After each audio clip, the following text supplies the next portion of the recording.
দেশের বিমা খাতের বাজার প্রায় 16,000 কোটি টাকার। এই খাতে সুশাসন প্রতিষ্ঠা করে এই অঙ্ক দ্বিগুণ করা সম্ভব।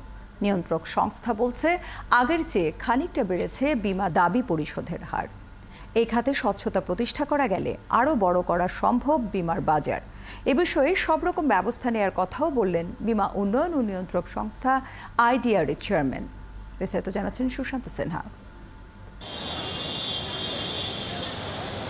৮২টি বিমা কোম্পানির উন্নয়ন ও নিয়ন্ত্রণের মাধ্যমে দেশের অর্থনীতিতে বিমা খাতের অবদান বাড়ানোর ভূমিকা রেখে আসছে বিমা উন্নয়ন ও নিয়ন্ত্রক সংস্থা আইডিআরএ।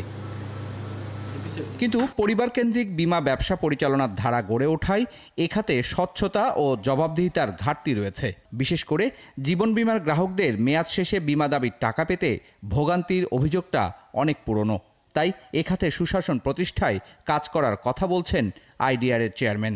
বিমা কোম্পানিগুলো মানুষের রিস্ক নেয়, মানুষের জীবনের সম্পদের রিস্ক নেয়, কিন্তু সেই কোম্পানি নিজেই যদি রিস্কে থাকে তাহলে তো সেই রিস্ক করতে পারবে না, বহন করতে পারবে না। তো সেই জন্য আমরা এখন রিস্ক বেস সুপারভিশন চালু করেছি।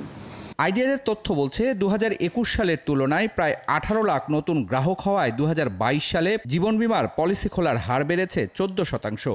যদিও 17 কোটি মানুষের দেশে মাত্র 79 লাখ জীবন বিমার গ্রাহক রয়েছে, যা মোট জনসংখ্যার 5%-এরও কম। 2023 সালে পরিশোধ করা হয়েছে 10,236 কোটি টাকা। এটা লাইফ এবং নন লাইফ দুইটা মিলে। কোনো একটা কোম্পানির যে বিমা দাবি পরিশোধ কতগুলো পেন্ডিং আছে, তার লাইফ ফান্ডে কত টাকা আছে, এটা আমরা দেখি। যখন দেখি যে এফডিআর আছে কিন্তু বিমা দাবি পরিশোধ করছে না, তখন তাকে আমরা ডেডলাইন দিই যে তুমি এতটা এফডিআর ভাঙা এত তারিখের মধ্যে পরিশোধ করো। তবে আস্থা বাড়াতে চলছে নানা উদ্যোগ। এ কারণে 2018 সালে যেখানে মোট পলিসির 50 ভাগই হতো তামাদি, তা বর্তমানে কমে 25% দাঁড়িয়েছে। ত্রুটিগুলো বের করছে এবং সেটা অ্যাড্রেস করার চেষ্টা করছে। যেমন আমরা কর্পোরেট গভর্নেন্স গাইডলাইনে এখানে স্পষ্ট করে দিয়েছি যে কোন কোন বিষয়ে বোর্ড সিদ্ধান্ত নেবে বা কোন কোন বিষয়ে ম্যানেজমেন্টের সিদ্ধান্ত নেবে। এবং আমরা এখানে অনেকগুলো সাব কমিটির কথা বলেছি, যে শুধুমাত্র বোর্ডের সিদ্ধান্ত বা এককভাবে চেয়ারম্যান বা কোনো একজন সিদ্ধান্ত নেবে তা না, কমিটি থাকবে, বিভিন্ন বিষয়ের উপর কমিটি থাকবে। সেই কমিটিগুলো কাজ করবে, আইন যেভাবে প্রয়োগ করা উচিত সেইভাবেই করছি।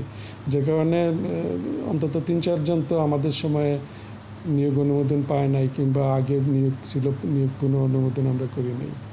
বর্তমানে জিডিপিতে বিমা খাতের অবদান 0.4%। তাই বিমায় মানুষের আস্থা বাড়ানো গেলে বর্তমানে 16,000 কোটি টাকার বিমার বাজার বেড়ে দ্বিগুণ হবে, বাড়বে কর্মসংস্থান। সুশান্ত সিনহা, 71, ঢাকা।